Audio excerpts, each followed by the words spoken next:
এই দে দে আমার কাছে দে। আরে আরে কোথায় নিয়ে যাচ্ছে? একদম কথা বলবি নে। তিনটে মেয়ে থাকার পরে আল্লাহ কেন আবার মেয়ে দিল? এটাকে আমি জ্যান্ত পুঁতে হবো, আর না হলে পানিতে ফেলে দেব। আল্লাহ দোহাই লাগে আপনি এমনটা করবেন না। এটা কথা বলিস নে, না হলে তোর অবস্থা খারাপ হবে না কিন্তু। এমনটা করবেন না। উই, আরে আরে কি করছো তুমি? কি হয়েছে? এই বাচ্চা এই পানির ভিতর ফেলে যাচ্ছ কেন? আমার বাচ্চা আমি যেটা বল সেটা করবো। তুমি কে? আমার তিনটে মেয়ে থাকার পরে আল্লাহ আবার মেয়ে দিছে, আমি কি ধুয়ে পানি খাবো নাকি?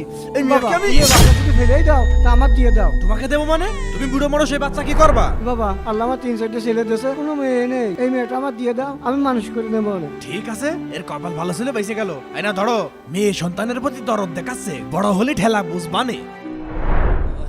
বাবা এটা কে? এইটা তো ছোট বোন। কি বলছো তুমি? কিছুক্ষণ আগে একটা লোক এই মেয়েটা আমার দিয়ে দাও, আমি মানুষ করে নেবো না। ঠিক আছে, এর কপাল ভালো ছিল, বেঁচে গেল। এই না ধরো।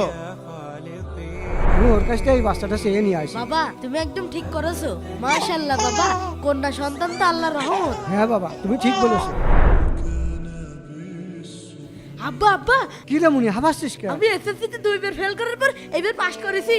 আলহামদুলিল্লাহ। হ্যালো, হ্যাঁ চাচা, আপনি যে জমিতে 10 বছর ধরে মামলা চলছিল সে মামলা আপনি জিতে গেছেন। কি বলিস?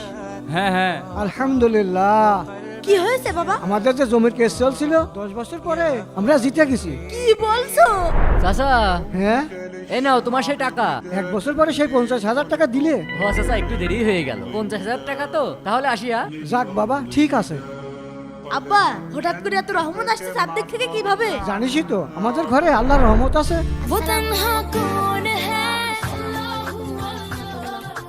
এ আল্লাহ তুমি আমার বাবা সকল কাজে বরকত দান করো, আমিন। আলহামদুলিল্লাহ।